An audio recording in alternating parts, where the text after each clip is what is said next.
Shut up, Leapkey. I need your certainers to harvest certain Explo, so I could get to the outer realms of the chain to collect the protractor, since it happens to be the key to Spalbs. I'll pay however many beeps you want. Oh no. It finally happened. The brain rot got me completely. I'm talking in made-up words that make no sense. Am I having a stroke?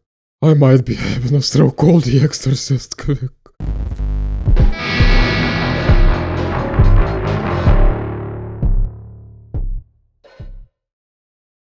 So, Vangers, it is finally time. Some of you might remember me including this game in my search for the weirdest games ever back in 2019, and I would still consider it to be one of the strongest contenders to the title. And ever since then I've been intending to play more of this game, but I've actually been avoiding it at the same time. I've been terrified of Vangers. The little taste I had gotten, even if extremely intriguing, felt rather unwelcoming. The entire video I was just stumbling around like a baby, having no clue what's going on. I knew that I would have to dedicate a lot of time and sanity to even grasp the basics of the game. Now that I finished Vangers, I could say that I was correct to fear. It's not often that a game makes me want to cry, but Vangers, man, this game constantly made me feel like a completely incompetent imbecile. Anyway, what is Vangers? No, Google, for the millionth time I'm not looking for Avengers. Vangers, One for the Road, is a top-down vehicular combat creature soup made by KD Labs and originally released in 1998. Honestly, Vangers is unlike anything else I've seen before. It's tricky to describe it, so I'll compare it to my own point of reference. I'm a big fan of the Hard Rock Apocalypse games, which are the other story-based vehicular combat adventures with RPG elements. In them you do quests, trade routes, upgrade your vehicle and so on. It's good old slapjunk. Vangers seemed like it had a lot of the same buzzwords that worked for me. So with the lack of vehicular combat games that I like so much, it felt like the natural progression. It does indeed possess a lot of similar gameplay elements, but there's also so much going on top of it that the difference between the games is like day and night. Hard Rock Apocalypse bore a lot of familiarity to our real world, with its post-apocalyptic setting taking place mostly in Europe and North America. Vangers, meanwhile, is as alien as it gets.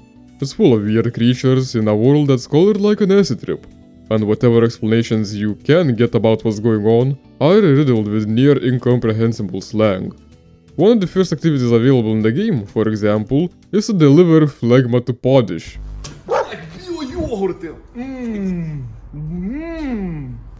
Even these basic tasks require explaining. I actually am against retelling the whole plot of a game in a review, but for this one, I might have to. This game is tough.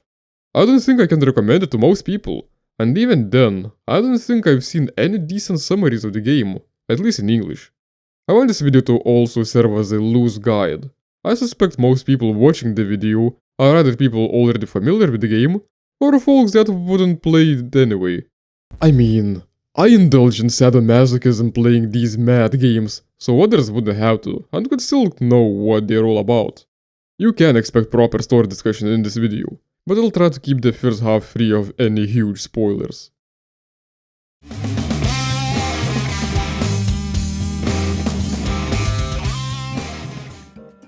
The game begins with a huge wall of text, which alone takes effort to comprehend. Essentially, it's a prehistory of the game. It says that humans made a huge breakthrough in science by inventing space warp technology and started colonizing a whole bunch of alien worlds. Eventually, humans came across the Crypto, an alien race completely unlike humans, with their hive mind brains and insect-like exteriors. The humans, being humans, simply started slaughtering the Crypto. Classic human maneuver. But it didn't take long to realize that the Crypto were technologically far superior to humans.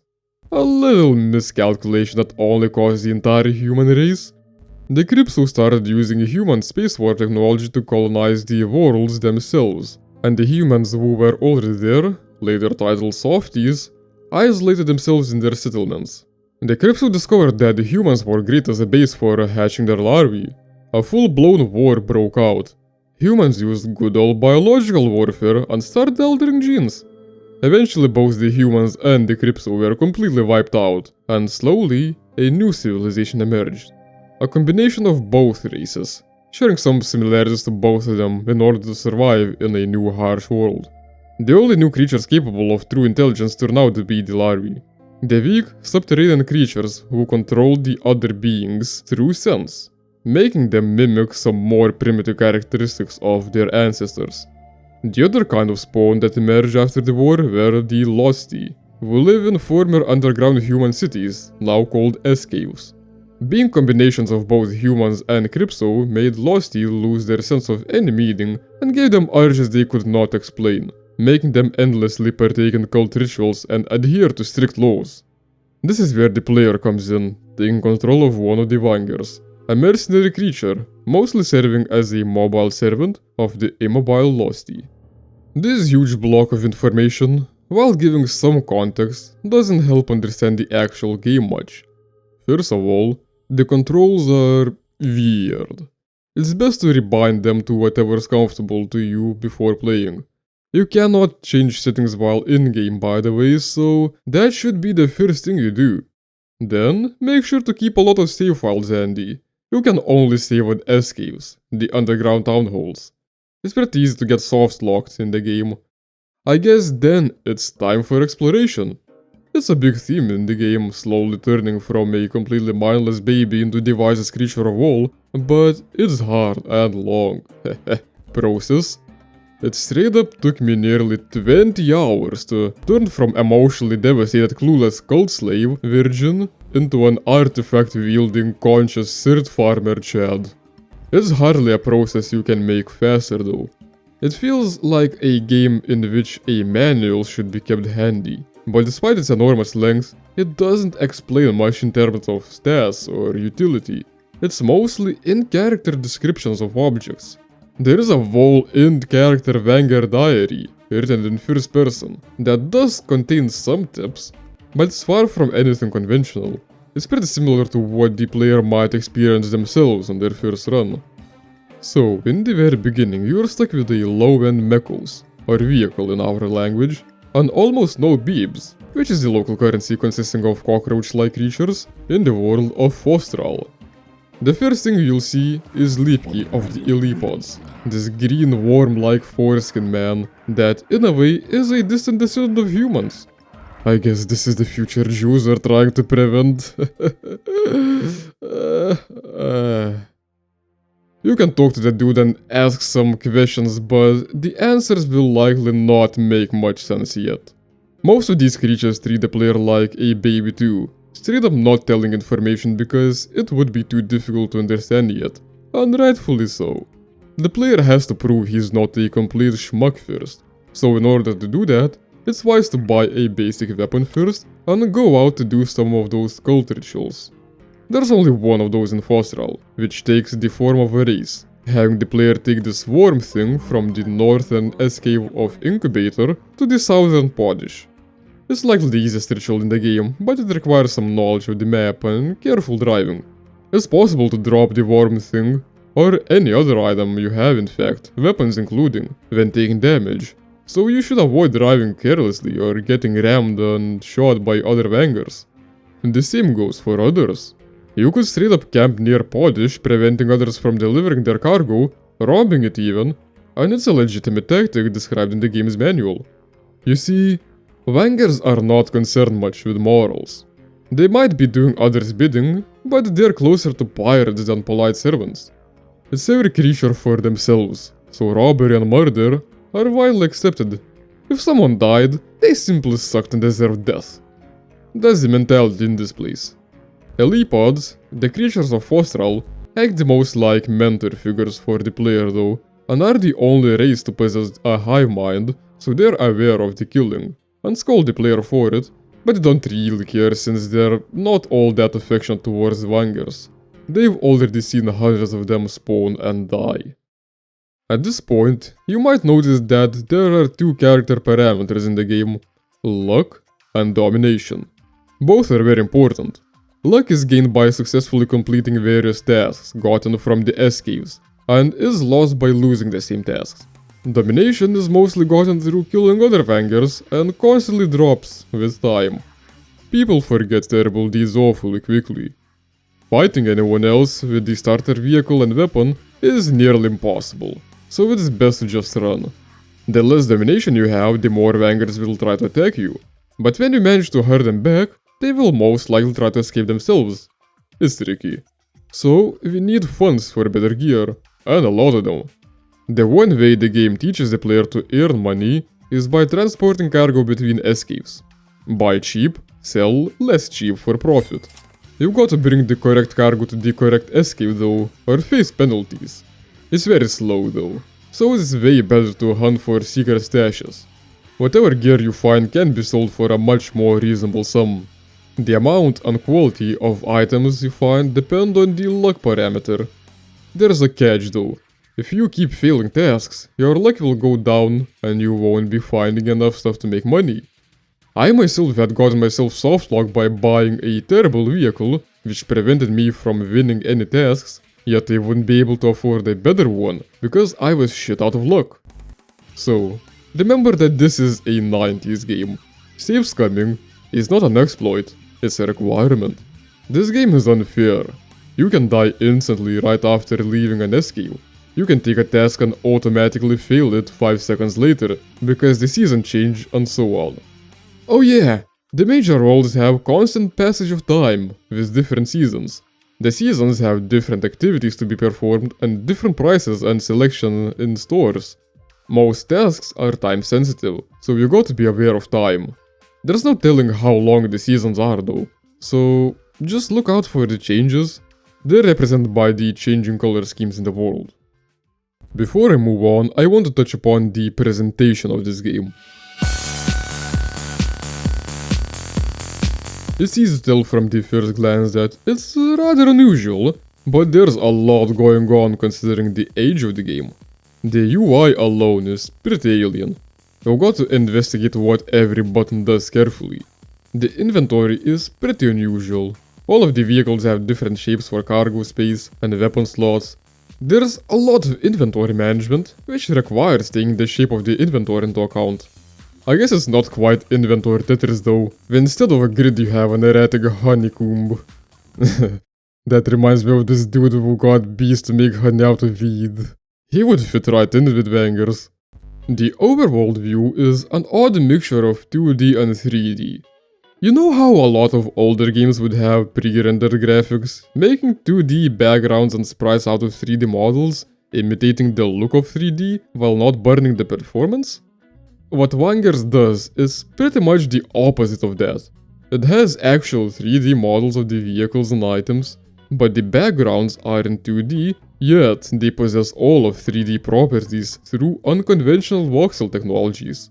It can sometimes be confusing trying to tell what height an object is, but it's something I don't see used in a lot more modern games. On top of that, all of the environment is fully destructible. That's absolutely fascinating in a mad way. You're under a bridge you want to get on top of? You can just jump and bash a hole in it with your roof. Every vehicle leaves tracks, slowly eroding the roads. There is a setting that saves the damaged state of the world, so it can start looking very different several hours into the game. At first I was enamored with just the thought of that. How could I possibly refuse this possibility of chaos and destruction?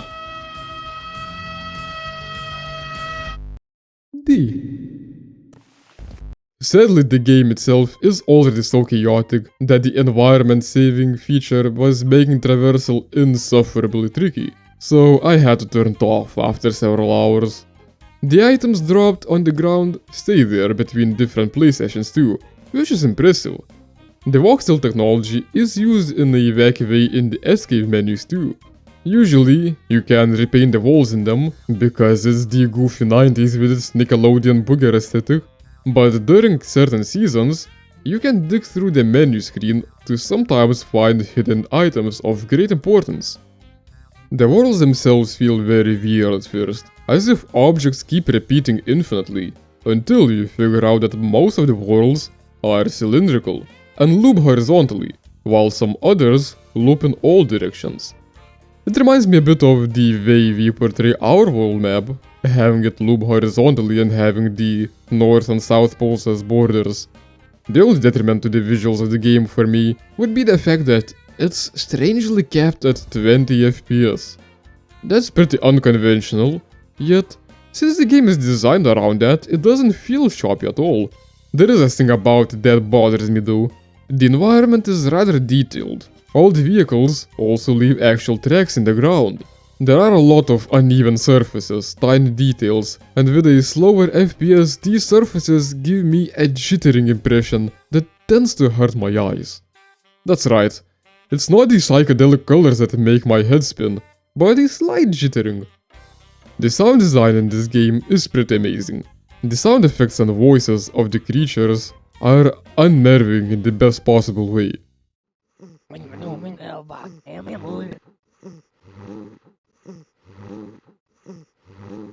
The soundtrack has a perfect mix of mysteriousness to it, fitting for an alien world.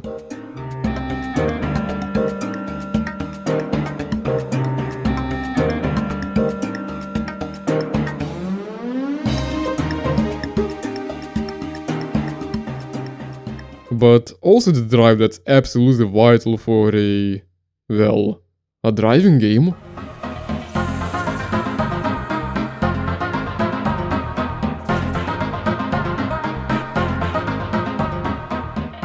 It's a perfect match for Vangers, and it's something I actually enjoy listening to outside the game.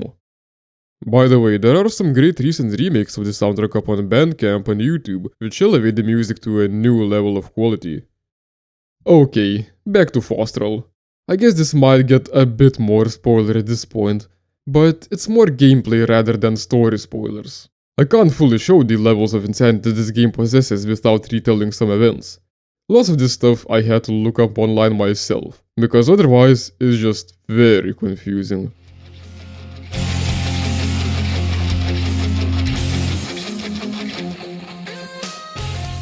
So at this point, several tasks are done in Fostral, and the player may start preparing to move to the next world. It's highly recommended to gear up properly first, because things will only get harsher. In the beginning, even some random loot from other Vangers might give the player significant boosts. After obtaining a new Mechos and charging the spiral, it's possible to pass to the world of Glorks. There's a 99% chance that you'll get screwed over there. Aside from the harsher water environment, Bibu rats, the inhabitants of Glorks, couldn't be more different from the guys in Fostral. They're incredibly strict, militant, pretty much fascist. Going to escapes without taking any precautions will result in the locals enslaving the player, confiscating all their possessions and sticking them in a Rafa, a tiny weak vehicle. It's pretty much game over, because it's near impossible to recover at this point. The trick to surviving this is revealed in Fostral, if you do enough favors. When in Glorks, you have to wait for the season that allows you to dig through the walls, and then go to the southmost escape. Don't even talk to the dude there. Just dig through walls and hope that there'll be a slave collar buried. It acts as an ID. If you have it, you can go everywhere in Glorks. You'll be considered a slave, but you won't get your stuff taken away, and you can always climb the ranks. The collar doesn't always spawn though. It took me several attempts to get it, and every time I had to wait around 20 minutes for the correct season to come. It's still the beginning of the game, but it's already eroding my sanity. In Glorks, the player has to be a lot more careful about the cargo they're carrying. Better not even pick up anything unfamiliar. With the locals being a lot more cruel, bringing the wrong cargo to an escape can result in being stripped of your items and turned to a Rafa again. As an analogy, it's sort of like the president of Nigeria asking you for toothpaste, and you happen to have two random tubes in your pocket, both unlabeled. One's actual toothpaste, the other's Swedish fish in a tube. It's fish. If you accidentally give the fish, you can get your ass beaten and imprisoned. You have no clue how the fish tube got there, but apparently it fell into your coat pocket while it was in the wardrobe. A bit extreme of an analogy, but that's how this game feels sometimes, when it's so easy to accidentally pick up some tiny item on the road without noticing it and then getting punished for it. By the way, Vangers is rated overwhelmingly positive on Steam. It baffles me a little when your lead gamers would review Disco Elysium negatively over dying from an uncomfortable chair. That moment in Disco Elysium is a fun, quirky little thing and manages to infuriate some big brains, yet Vangers has plenty of these moments where the player can very easily, unknowingly mess up and get softlocked. These moments continue throughout the entire game, and often they aren't explicitly explained, unless the player experiments doing every possible action in the game or keeps doing favors for the same dudes and consistently drills them for information that there is no indication would be ever told. Maybe it's nostalgia poking out? We'll return to that. To make your way to the next world, you have to complete the two rituals in this place: Peep Show and Nuclear War. Neither are what they sound like. Both of them are pretty much the same, they only happen during different seasons. There are these flying dudes that drop little orange cubes. Whoever collects the most and delivers them to the appropriate escape wins. If you bring them to the main escape during Nuclear War, you get turned into a raffle for disrespecting this beautiful commemorative tradition. It took me a while to understand this one. You might want more agile vehicle for these rituals, but please, do not repeat my mistake of getting the Iron Shadow. It's supposed to be an agile, all-terrain vehicle with stats that seem great on paper, but constantly doing triple backflips when climbing up hills is the exact opposite of the maneuverability I need. Also, I'd advise to just save scum here. There's no telling where the flying dudes will spawn. Some attempts you could easily collect over 50% of all the drops. Others, you might not find any until it's too late, and you don't want to lose luck if you fail the ritual. Oh, there's also this little dude you can find living in the walls, and he's pretty much the Führer of this world. He looks adorable though, and you can drive him around for a reward. Buravchik Plashivan. Next up is the last world called Necros. It has the most unwelcoming terrain so far, and no less trickier hosts. Upon reaching Necros, the player will spawn in the northern edge of the world, with the main escape being nearby. But they'll meet the same slavery and turning into Raffenspiel shall they decide to enter. The madness never ends. The trick is to get to the southern escape and boss the dude there 3 times in a row. Yep. Classic unintuitive 90s gameplay. Then you'll find that Zeeks, the inhabitants of Necros, are rather chatty and entertaining, seemingly the most affectionate ones, but they're also pathological tricksters, constantly trying to deceive even one another. Those luscious lips are made for whispering lies. How could I say no to them? The Zeeks seem to also be the most in touch with Asian softy knowledge, using such unheard phrases in this world as spring, December, or Saturday. They've lost their original meaning though, and the other races treat Zeeks as a sort of lunatics. The ritual in Necros is a race again. Zifra, the leader of Zeeks, simply doesn't have such a thing as monogamy in her nature. You have to become yet another husband in her harem and please the lady by doing some favors. An item that looks like a butt plug with a face that has seen way too much shit has to be carried from the northern escape to the southern one, so pretty much across the entire difficult to traverse zone. The catch here is that there's only one butt plug to carry, and the one Vanger to receive it is selected at random. You can either get lucky and get it from the start, or you're forced to start blasting. By succeeding the race you unlock passage to Explo, a seemingly empty desert world. At this point you really want to have your stats reach 50. This is also where the game gets fun. Can't say the fun lasts all that long. It's sort of like a honeymoon period. After a long time of figuring things out and doing all sorts of difficult tasks, you finally get to have some good fun for a bit, but only until the whole thing turns into a bit of a drag. 50 points in each parameter unlock a new function. 50 points in luck allow you to open previously locked hidden stashes that might have some decent items, most notably pieces of broken legendary vehicles.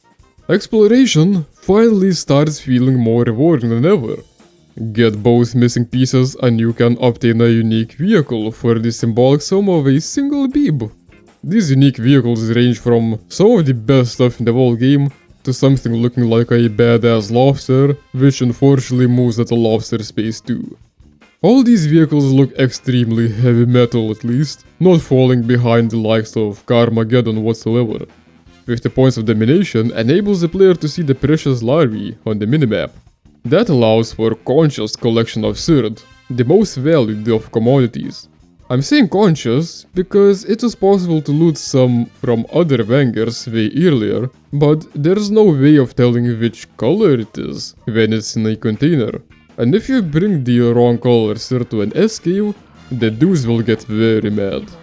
There is this invisible reputation system in the game, and if you make dudes mad enough, you might be permanently kicked out of an S-cave, which prevents the progression of the game.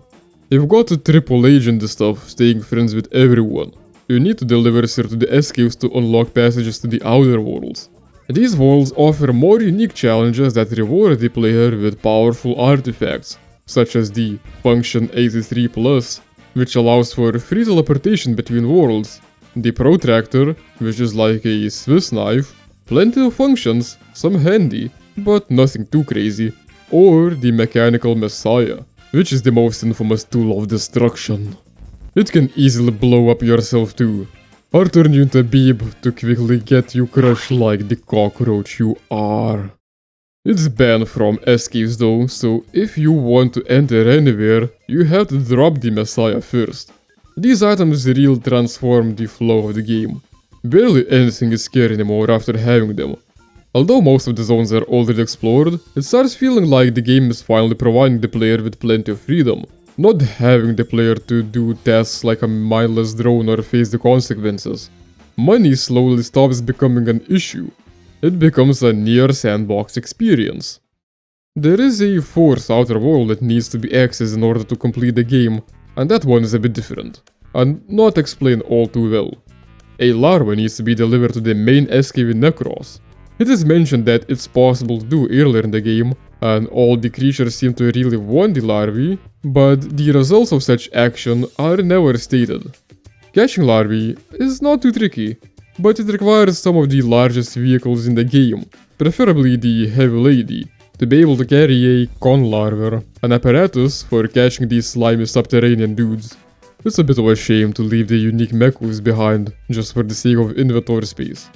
Lastly, there are the taboo tasks. These are random quests the player can do pretty much anytime, but they're a gamble. They can be really easy, they can also be way too much trouble than swords with too little time to even complete a task. Aside from money, they also reward or penalize luck.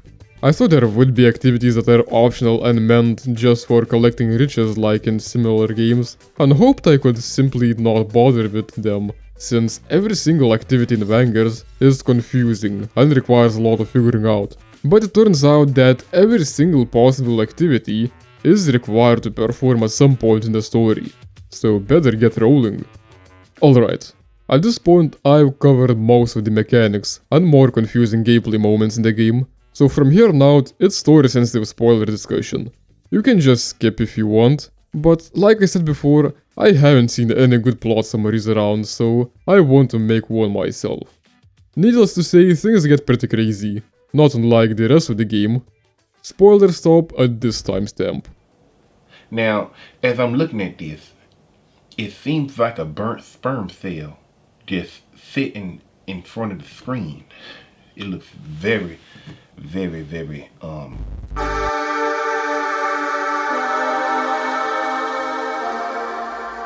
So, all these artifacts I mentioned are needed to collect for another reason than simply becoming more powerful. In Explo, there is a weird temple that requires the Protractor to enter. Inside dwells a mysterious being, one of the so-called spectators, who gives access to one of the outer worlds, the most cursed one that's accessible from the desert of Explo. It's an infernal realm that's impassable without Protractor's barrier function. In that realm hides a spot where communication with the infernals is possible. Normally it looks like simple gibberish, but that can be changed by bringing the mechanical messiah to it. The spectators consider the Vault realm to be an anomaly in this universe. This is where the game splits into several different routes for different endings. The Good Boy route begins upon the return to the temple in Explo. The being there demands to return in one of the unique mechos as proof of superiority in comparison to other Vangers. Then he gives a task to colonize the 4 uninhabited outer worlds where the artifacts were found. The being also elaborates on the whole larvae thing. Apparently, the events in this universe happen in a cycle. The civilizations keep destroying themselves, repeating the same exact mistakes. Losty, the creatures dwelling in the S-caves, have an unexplainable pathological desire for larvae. It was mentioned in the wall of text in the beginning of the game that larvae control other beings through sense. That's exactly what Sirt, which is produced by the larvae, does. Losty always identify the type of Sirt by smelling it. Losty also act as what I could describe as terraforming devices, because the worlds they live in change depending on the race.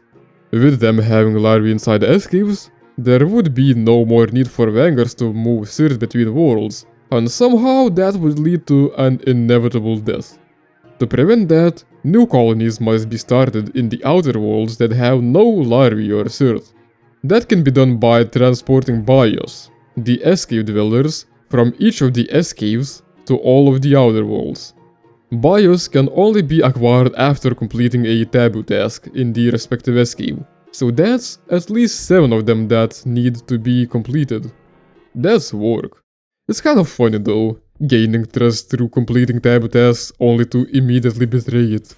The fragile bios ask to transport them to some specific location for a reward, but instead they're dropped into a desert world.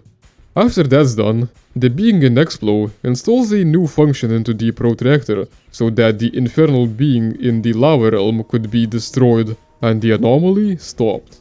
The Protractor gets destroyed in the process, so communication with the spectator is no longer possible. Yet, a new world opens up, one that has one last artifact. After acquiring it, it's easy to get lost since there isn't anyone giving directions anymore. I'm not sure how the player is supposed to figure this one out, but the game requires the player to kill themselves in true Eastern European story fashion. The artifact makes the player come back from the dead and wake up at Lipke's place, just like in the very beginning of the game. Lipke recognizes the player as the most elaborate being in the universe at this point and sends them to one last passage that hasn't been opened yet before. The passage to Earth. And oops. Well, my ending screen is messed up due to the widescreen patch. Guess I'll have to read this lore dump elsewhere. Essentially, it gets revealed that Vangers had a lot of meta layers the entire time. It was always a mystery trying to figure out who the Vangers were the whole time, because no one had seen inside their vehicles. They're inseparable. Turns out, Vangers existed as an experiment of artificial sentience, an attempt at task-performing drones, but they lacked the required intelligence to help the spectators break out of the cursed cycle. Damn, this game doesn't fall behind Divine Cybermancy fuckery at all, it precedes its twists. A breakthrough has been made when contact with Earth was established, but it's the 90s Earth, with the ancestors of the Softie, because the more advanced Softie would have known too much to be able to help in goodwill. Gamers have been used as sources of autonomous will to control the Vangers, and the game acted as a reliable stream for the controls. There wasn't ever anyone inside the mechos because they're remote controlled. Now, the player's Vanger is somewhere on Earth, with severed contact, but finally autonomous due to having downloaded the player's consciousness, which was fused with the zone up to this point. This is actually quite endearing. My little dude is finally free, discovering a new old world. The 4th world-breaking experiment is successfully completed. That's quite a perfect ending to such a bizarre game. Bravo! Now, Let's see the other route, the one that requires the mechanical messiah. Mechanical messiah is universally considered a being of pure evil, and rightfully so, they use a machine of destruction. If you get to the infernal realm, it acts as a translator for whoever lives there. Gameplay wise, this spot can be confusing, because it requires the use of the next dialogue line button, something that's never used elsewhere throughout the entire game. I think it's tab by default, but I had bound that to opening doors, so I was a bit dumbfounded myself trying to figure this one out. The being there introduces themselves as Carmine, someone of superior reasoning, and tells that all larvae need to be destroyed so reason could prevail. You have the knowledge that larvae are actually the only ones here possessing actual intellect. Well, maybe the spectators and Carmine aside, but we can comply with the infernal dude and bring all the larvae to their corresponding escapes, making the escapes isolated from the rest of the world because they would have all the sir they would need inside. It's 3 larvae per world, so 9 larva runs in total. It's no less of a grind than the other ending, especially since carrying larvae requires a big vehicle, preventing the use of the cool legendary ones. The results of supplying escapes with larvae are immediately visible. I guess the Losty is just indulge in endlessly sniffing these stuff like catnip, and without the Losty's terraforming powers, the worlds are suddenly devoid of all color and life, devoid of all reason. The one last task to do is to make the mechanical messiah destroy the temple in Explo, the last bastion of reason. Using the mechanical messiah as a bomb prevents the player from talking to Carmine again, but the last artifact is still acquired, the suicide still needs to be performed, and the passage to Earth is still opened. Essentially the same ending happens, except all contact with anyone reasonable is lost, and the vault text is presented as computer logs and errors. The simulation is starting to crack. The Vangers still successfully gets to Earth, and it's revealed that the gamer was controlling it again. In this ending, however, it's stated that the routine purge of the worlds has been completed successfully. I assume that is what's been going on the whole time, making the events in Vangers loop in an endless cycle. The one Vanger escaped, but the cycle goes on. Arguably, it's the morally worse ending. There is one more ending though, and it requires the player to do the exact same thing they've been doing the whole game, sucking up to everyone only to betray them moments later. You can go through with both ending requests, populate the outer worlds, and catch all the larvae. That doubles the ending grind, making the player be stuck with the clunky heavy lady for a lot longer, but in the end the player destroys pretty much every single being in the game. It feels satisfying in a sinister way, being the only living being left. Well, I guess Losty are simply isolated in their escapes, munching their catnip, but that's no life. That's more of a life-wrecking drug binge. The ending text this time around combines the walls of text from both previous endings, so it's a bit like the definitive revelation of all twists. There is only one change which is fairly important. Since Carmine was also destroyed, the routine purge of worlds gets interrupted. The cycle does not restart. The simulation is over. I guess the game is officially over in all sorts of ways. Wow, interesting way to wrap things up.